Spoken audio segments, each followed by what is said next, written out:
സാന്ത്വനത്തിൻ്റെ ഇന്നത്തെ എപ്പിസോഡിലേക്ക് എല്ലാവർക്കും സ്വാഗതം. അങ്ങനെ നമ്മുടെ മീനാക്ഷി അങ്ങനെ അപമാന അതായത് നിൽക്കുന്ന ഒരു ഭാഗമാണ് കാണിക്കുന്നത്.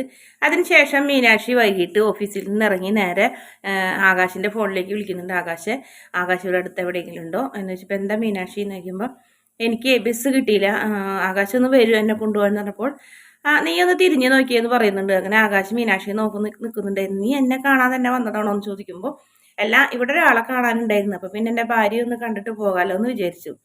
അതിനുശേഷം പറയുന്ന ആകാശ് നമുക്ക് പുറത്തെവിടെയെങ്കിലും പോവാം, കുറച്ച് നേരം ഒന്ന് സംസാരിക്കുക, എനിക്ക് തല കറങ്ങുന്നത് പോലെ തോന്നുന്നു എന്നൊക്കെ പറഞ്ഞപ്പോൾ എന്ത് പറ്റി മീനാക്ഷി എന്ന് ചോദിച്ചപ്പോൾ ഒന്നുമില്ല, ആദ്യം വായു എന്ന് പറഞ്ഞു. അങ്ങനെ ഒരു റെസ്റ്റോറൻറ്റിൽ കയറുന്നുണ്ട്. അതിനുശേഷം മീനാക്ഷിക്ക് വെള്ളമൊക്കെ കൊടുക്കുന്നുണ്ട്.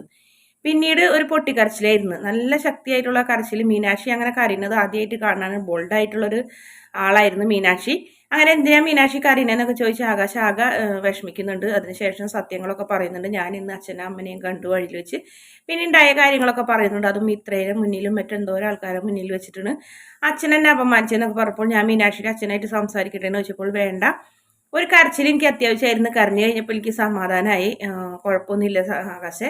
അതുമാത്രമല്ല എന്നാലും എൻ്റെ ജീവിതവും ഞാൻ ആഗ്രഹിച്ച പോലെ ഒന്നുമല്ല മുന്നോട്ട് പോകുന്നത് എന്നൊരു തോന്നലും എനിക്കുണ്ട്, അതുകൊണ്ടാണ് ഇങ്ങനെയൊക്കെ സംഭവിച്ചത്, സാരമില്ല എന്നൊക്കെ പറയുന്നുണ്ട്. നമുക്ക് ഭക്ഷണം കഴിക്കാന്ന് പറഞ്ഞു. മീനാക്ഷി കരച്ചിലൊക്കെ കഴിഞ്ഞപ്പോൾ ഒന്ന് മനസ്സിനൊക്കെ ഒരു സന്തോഷമാവും.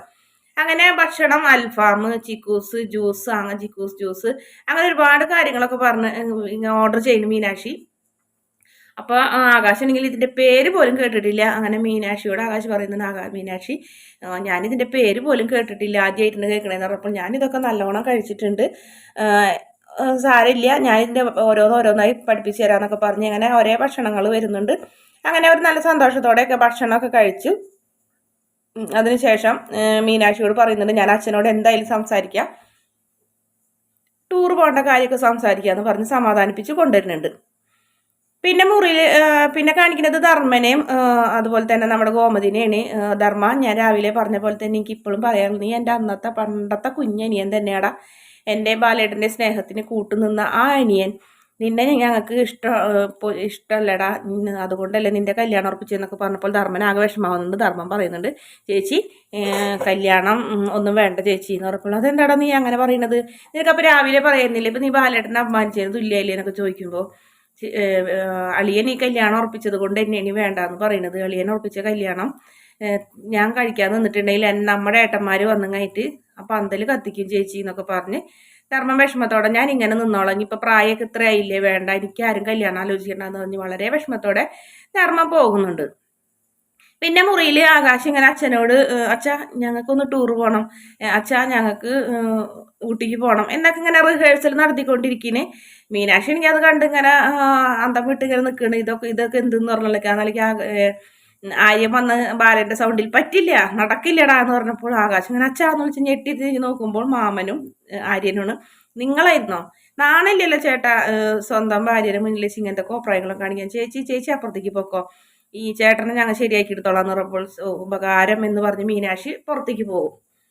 എന്നിട്ട് പറഞ്ഞിരുന്നത്, ഈ സ്വന്തം ഭാര്യയുടെ മുന്നിലേ കോമാളി ആവരുതിട്ട ചേട്ടാ, ഒരു ടൂർ പോണേനാണ് എങ്ങനെ അച്ഛൻ്റെ സമ്മതത്തിനായിട്ട് റിഹേഴ്സൽ എടുക്കുന്നത്, അച്ഛനോട് ചോദിക്കുക പോകാം, സമ്മതിച്ചില്ലെങ്കിലും പോകുക, തന്നെ ഭാര്യമാരുടെ ആഗ്രഹങ്ങളും സാധിച്ചു കൊടുക്കാൻ ഭർത്താക്കന്മാരുള്ളത്, ചേട്ടൻ ഇങ്ങനത്തെ ഒരാളായി പോയല്ലോ, ചേട്ടൻ്റെ കൂടെ ഇങ്ങനത്തെ ഒരാളെ കൂടെ ഇറങ്ങി പോകുന്നതെന്നുള്ള വിഷമം ചേച്ചിക്ക് ഉണ്ടാവും എന്നൊക്കെ പറഞ്ഞപ്പോൾ ധർമ്മനും ദേഷ്യം, എടാ എനിക്ക് അച്ഛനോട് അങ്ങനെ ഇതിനു മുന്നേ സംസാരിച്ചിട്ടൊന്നുമില്ല ഇങ്ങനെ, അതുകൊണ്ട് തന്നെ എനിക്ക് ഭയങ്കര പേടിയാടാന്ന് പറയുന്നു.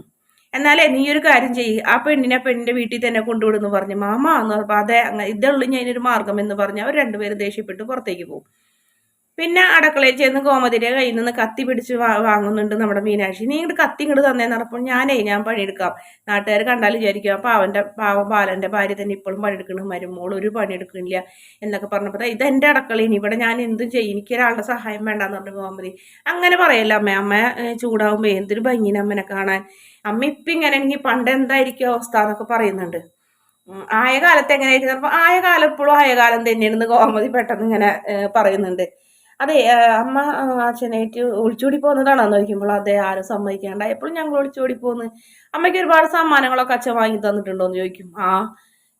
വലിയ വലിയ സമ്മാനങ്ങളൊന്നുമല്ല, പൊട്ട്, വള, മാല അങ്ങനെയുള്ള സാധനങ്ങൾ. നിങ്ങൾ ഇടയ്ക്കിടയ്ക്ക് കാണാറുണ്ടോ? നിങ്ങൾ എവിടെയെങ്കിലും ടൂർ പോയിട്ടുണ്ടോ വെച്ച് പറഞ്ഞു. അങ്ങനെ ടൂറൊന്നും പോയില്ല. കല്യാണം കഴിഞ്ഞ് കഴിഞ്ഞപ്പോൾ ഞങ്ങൾ കൊടൈക്കനാലിലേക്ക് പോയിട്ടുണ്ടെന്ന്. കൊടൈക്കനാലോ, അത് ഇവിടെ ബാലേട്ടൻ ഒരാളെ കാണാനുണ്ടായിരുന്ന കൂട്ടത്തിൽ എന്നെയും കൊണ്ടുപോയി. ഒരു ദിവസം വൈകുന്നേരം ആയപ്പോഴത്തേനും തിരിച്ചു വന്നെന്നൊക്കെ പറയുന്നുണ്ട്.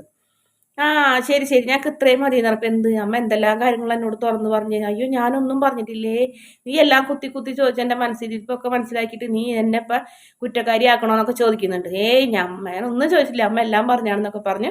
മീനാഴ്ച അടുക്കളയിൽ നിന്ന് ഓടി നേരെ ആകാശിൻ്റെ എത്തിയിട്ടുണ്ടോ. ആകാശേ, കൊടൈക്കനാൽ ഫിക്സ് ചെയ്തോ, നിങ്ങളുടെ അച്ഛന് ഇഷ്ടമുള്ള സ്ഥലമാണ്. അതെങ്ങനെ നിനക്ക് മനസ്സിലായി? അതൊക്കെ ഉണ്ട്. അച്ഛൻ ഇപ്പോൾ അവിടെ കണക്കൊക്കെ നോക്കണം, ധൈര്യപ്പെട്ട് ചെന്ന് ചോദിച്ചോ. കൊടൈക്കനാൽ അച്ഛന് ഇഷ്ടമാണ്, എന്തായാലും പറഞ്ഞയക്കും നമ്മളെന്നൊക്കെ പറയുന്നുണ്ട്. അങ്ങനെ ആകാശ് അച്ഛനവിടെ കണക്ക് നോക്കുന്നുണ്ട്, ചെല്ലാൻ പറയും. അങ്ങനെ ആകാശ് ധൈര്യപ്പെട്ട് ഇങ്ങനെ പിന്നെ റിഹേഴ്സൽ നടത്തി പോകാൻ നോക്കുന്നുണ്ട്. ആ സമയത്ത് ആനന്ദാണ് കടയിലെ കണക്ക് നോക്കുന്ന. അച്ഛൻ 700 രൂപ കുറവുണ്ടെന്ന് പറഞ്ഞപ്പോൾ 700 രൂപയെ ധർമ്മ ഉത്തരവ് എന്ന് പറഞ്ഞിട്ടുണ്ട്. ഞാൻ എടുത്തിട്ടില്ല അളിയാന്ന് പറഞ്ഞു. പിന്നെ ആര്യനോട് ചോദിക്കേണ്ട കാര്യം കടയിൽ ചെല്ലാറില്ലാത്തത് കാരണം പിന്നെ 700 രൂപ എങ്ങോട്ട് പോയി എന്നൊക്കെ ആലോചിക്കുന്നുണ്ട്. ആ സമയത്ത് എല്ലാവരും കൂടെ ഹാളിൽ വട്ടം കൂടി നിൽക്കുന്നുണ്ട്. അപ്പൊ ആകാശ് പറയുന്നുണ്ട്, ആകാശ് ചോദിക്കുന്നേക്കാൾ മുന്നേ ആകാശ് പറയും, അച്ഛാ 700 രൂപ ഞാൻ എടുത്തതെന്ന് പറയുന്നു. എന്തിന് എന്ന് ചോദിക്കുമ്പോൾ ഞാൻ മീനാക്ഷിനായിട്ട് റെസ്റ്റോറൻറ്റിൽ പോയി ഭക്ഷണം കഴിച്ചെന്ന് പറഞ്ഞപ്പോൾ 700 രൂപയ്ക്ക് നീ കഴിച്ചോ? ഇല്ല അച്ഛാ, 640 രൂപയ്ക്ക് കഴിച്ചെന്ന്. എന്തൊക്കെയാണ് നീ കഴിച്ചത് എന്ന് ചോദിക്കുമ്പോൾ ആകാശിന് അതിന്റെ പേര് പോലും പറയാൻ കിട്ടില്ല. മീനാക്ഷിയുടെ രഹസ്യമായി ചോദിക്കുമ്പോൾ മീനാക്ഷി പറഞ്ഞു കൊടുക്കുന്ന പേര് ബാലനും മനസ്സിലാവുന്നില്ല. ബാലൻ പറയുന്നത്, ഇങ്ങനെയുള്ള സാധനങ്ങളൊക്കെ കഴിച്ച് നീ ഇപ്പോഴെ തന്നെ വയറ് കേടാക്കാൻ നോക്കിയടാ, അതും 640 രൂപയ്ക്ക് നീ ഭക്ഷണം കഴിച്ച് 2 പേര്, എത്ര പേർക്ക് കഴിക്കാനുള്ള കാശിനുകൊണ്ട് നീ 640 രൂപ വരെ ഭക്ഷണം കഴിച്ചെന്നൊക്കെ പറഞ്ഞിങ്ങനെ അപമാനിക്കുന്നു. അപ്പൊ ആര്യം പറയുന്നുണ്ട്, അച്ഛാ ഒരു 10,000 ഒന്നും എടുത്തിട്ടല്ലല്ലോ ഭക്ഷണം കഴിച്ചത്, ഒരാളുടെ കാശാണ് 640, പക്ഷെ ഇവർ 2 പേരും കഴിച്ചത് 640 എന്ന് പറഞ്ഞപ്പോൾ നീ മിണ്ടാണ്ടിക്കണം, നിന്നോട് ആര് പറഞ്ഞു ഇങ്ങനെ മറുപടി പറയാൻ, ഞാൻ ചോദിക്കുന്നതിന് ഉത്തരം പറഞ്ഞാൽ മതി എന്ന് പറയുന്നുണ്ട്. അപ്പൊ ഗോമതിക്ക് അതൊരു ഇഷ്ടക്കുറവ് പോലെ ആവുന്നുണ്ട്. അപ്പൊ ഗോമതിയും പറയുന്നുണ്ട്, ബാലേട്ടാ ഇപ്പൊ സാധനങ്ങൾക്കൊക്കെ വില കൂടുതലേ എന്ന് വെച്ചിട്ട് എന്ന് പറയും, നിനക്ക് നിന്റെ അമ്മനോട് പറഞ്ഞാൽ നിന്റെ അമ്മ എന്ത് വേണ്ടിട്ടായി തരില്ലടാ, ദോശയാ ചമ്മന്തിയാ ചട്നിയാന്നൊക്കെ പറയുന്നുണ്ട്. മീനാക്ഷി ആണെങ്കിൽ ഈ ഭക്ഷണം കഴിച്ചതിന്റെ കണക്ക് മറ്റുള്ളവരെ മുന്നിൽ വെച്ച് പറഞ്ഞിട്ട് ഇങ്ങനെ തൊലി ഉലിഞ്ഞ പോലെ നിൽക്കുന്നുണ്ട്. അപ്പൊ ആ ആകെ ഇങ്ങനെ അന്തം വിട്ട് നിൽക്കുന്നുണ്ട്. പിന്നെ അതിനുശേഷം ബാലൻ ആകാശേന്ന് വിളിച്ചിട്ട് നമ്മൾക്ക് കേൾക്കാൻ പറ്റില്ല, അത്രയ്ക്ക് അങ്ങോട്ട് ശകാരിക്കുന്ന ഒരു ഭാഗമാണ് കാണിക്കുന്നത്. പോട്ടെ അച്ഛാന്ന് ആനന്ദും പറയുന്നുണ്ട്, ഭക്ഷണം കഴിക്കാൻ വേണ്ടിയിട്ടല്ല, അതോ അവന്റെ ഭാര്യനെയും കൊണ്ടുപോയി നിറപ്പോൾ നീ മിണ്ടരുതെന്ന് പറഞ്ഞ് എല്ലാവരെയും ബാലൻ അവനെ മിണ്ടിപ്പിക്കാണ്ട് ആകാശിനെ ഇങ്ങനെ തൊലി ഉലിക്കിന് സ്വന്തം ഭാര്യനെ മുന്നിലിട്ട്. മീനാക്ഷി ആണെങ്കിൽ 640 രൂപയ്ക്ക് കഴിച്ച ഭക്ഷണം മുഴുവനും ദഹിച്ചു പോയ പോലത്തെ ഒരു അവസ്ഥയിൽ മീനാക്ഷി അവിടെ നിന്ന് പൊട്ടി കരയാണ് ചെയ്യുന്നത്. വായ പൊത്തി അങ്ങോട്ട് കരയുന്നുണ്ട് മീനാക്ഷി. അതിനുശേഷം മീനാക്ഷി പൊട്ടി കരഞ്ഞ് അകത്തേക്ക് പോകും. അപ്പൊ എല്ലാവർക്കും ബാലനോട് വളരെയധികം വെറുപ്പ് തോന്നുന്നുണ്ട്. ഗോമതിക്ക് വരെയും ബാലനോട് വെറുപ്പാണ് തോന്നുന്നത്. അങ്ങനെ മീനാക്ഷി പൊട്ടിക്കരഞ്ഞ് പോകുമ്പോൾ എല്ലാവരും മീനാക്ഷി പോകുന്ന ഭാഗത്തേക്ക് നോക്കുന്നുണ്ട്. ബാലനാണെങ്കിലും മന്ദം വിട്ടു പോകുന്നുണ്ട്. കാരണം മീനാക്ഷി ഇങ്ങനെ പൊട്ടിക്കരയുന്നൊന്നും ബാലൻ വിചാരിച്ചില്ല. മീനാക്ഷി പോയ ഭാഗത്തേക്ക് നോക്കി ഇങ്ങനെ എല്ലാവരും ആകെ വിഷമത്തോടെ നിൽക്കുന്നുണ്ട്. ആകാശാണെങ്കിൽ ഭൂമി താഴ്ന്ന് അടിയിലേക്ക് പോകാൻ ആഗ്രഹിച്ച് ഇങ്ങനെ വിഷമിച്ച് നിൽക്കുന്നതാണ്. ആകാശിനെ കാണിച്ചുകൊണ്ടാണ് അങ്ങനെ ഇന്നത്തെ എപ്പിസോഡിന്റെ അവസാന ഭാഗം. വീഡിയോ ഇഷ്ടപ്പെടുകയാണെങ്കിൽ ചാനൽ ഒന്ന് സബ്സ്ക്രൈബ് ചെയ്ത് സപ്പോർട്ട് ചെയ്യണേ.